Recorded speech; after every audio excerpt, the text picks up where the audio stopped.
বসন্তকাল বাংলা রচনা। 10টি বাক্যর মধ্যে বসন্তকালের রচনা নিয়ে আজকের রচনাটি তৈরি করেছি। 1 নম্বর পয়েন্ট, ঋতুচক্রের 6টি ঋতুর মধ্যে শেষ ঋতুটি হলো বসন্ত ঋতু।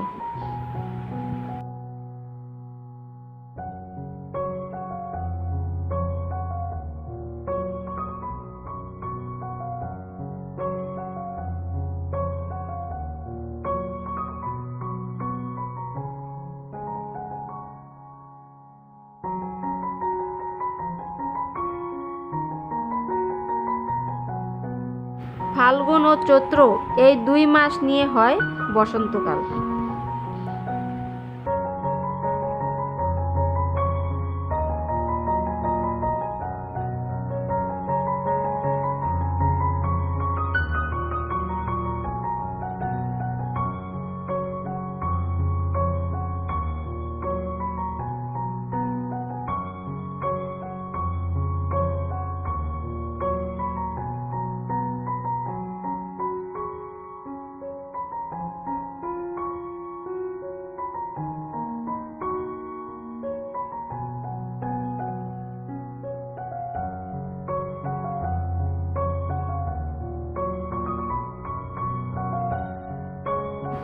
দুই নম্বর, প্রকৃতির রাজ্য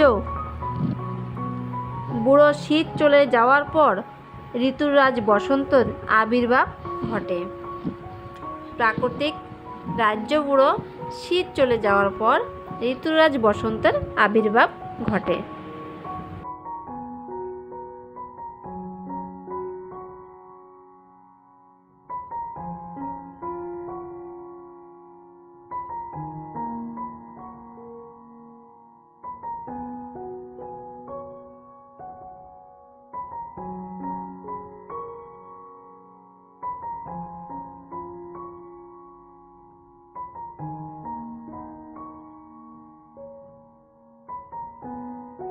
তিন নম্বর পয়েন্ট, এই ঋতুটি হলো সকল ঋতুর চেয়ে শ্রেষ্ঠ, তাই একে ঋতুরাজ বলা হয়।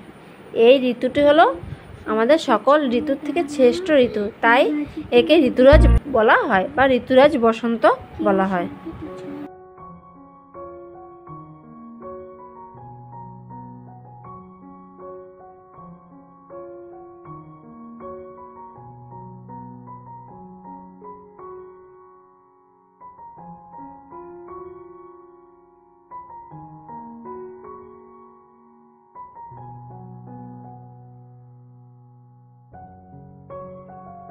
চার নম্বর পয়েন্ট, বসন্তকাল পরিষ্কার ঝকঝকে সকাল।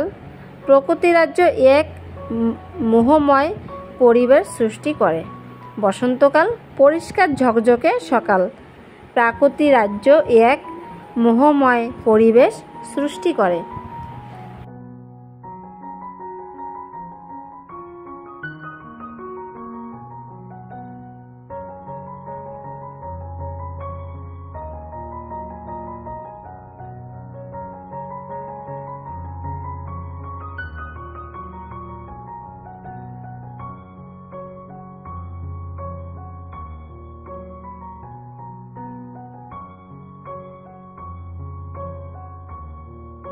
পাঁচ নম্বর, শীতকালে গাছ থেকে যেমন পাতা ঝরে পড়ে, বসন্ত এলে সেসব গাছে আবার নতুন করে পাতা জন্মায়। শীতকালে আমাদের গাছ থেকে যেসব পাতা ঝরে পড়ে, বসন্তকাল এলে কী হয়, সেসব গাছে নতুন করে পাতা জন্মায়।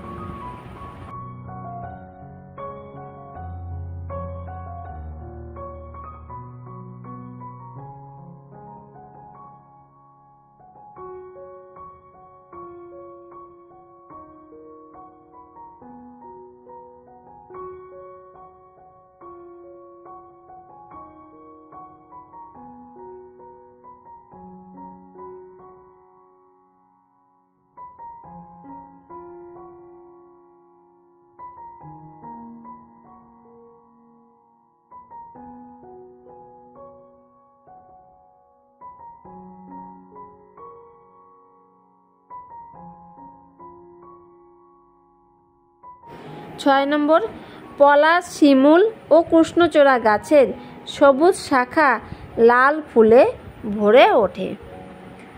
আমের ডালে মুকুল ধরে, চারিদিকে কোকিলের কুহু কুহু ডাক শুনতে পাওয়া যায়। এই বসন্তকালে কি হয়? পলাশ, শিমুল ও কৃষ্ণচূড়া গাছে সবুজ শাখা লাল ফুলে ভরে ওঠে। আমের ডালে মুকুল ধরে, চারিদিক কোকিলের কুহু কুহু ডাক শুনতে পাওয়া যায় আমাদের এই বসন্তকালে।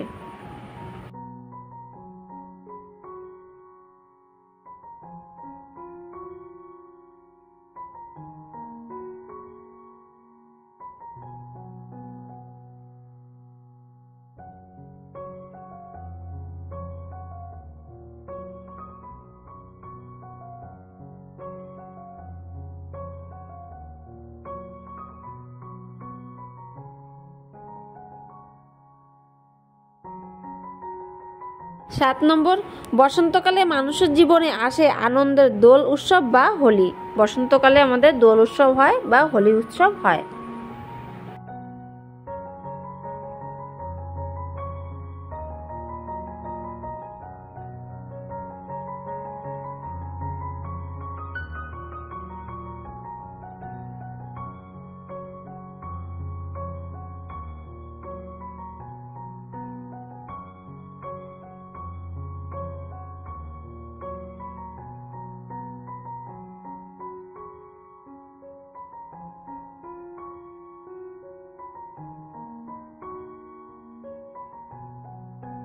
আট নম্বর, দক্ষিণ দিক থেকে মৃদুমন্দ বাতাস বইতে থাকে।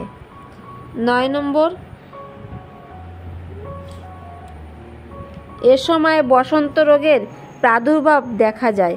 এই বসন্তকালে বিশেষ করে বসন্ত রোগের বেশি করে দেখা যায়, যা কি বসন্ত রোগের প্রাদুর্ভাব দেখা যায়।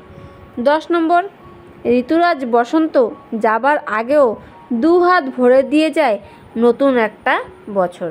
আমাদের ঋতুরাজ বসন্ত যখন বিদায় নেয় তখন আর দুহাত ভরে দিয়ে যায় নতুন একটা বছর। বৈশাখীর আনন্দে বাঙালিকে মাতিয়ে বিদায় নেয় ঋতুরাজ বসন্ত। বৈশাখ মাসের যে বৈশাখীর আনন্দে বাঙালিকে মাতিয়ে বিদায় নেয় ঋতুরাজ বসন্ত।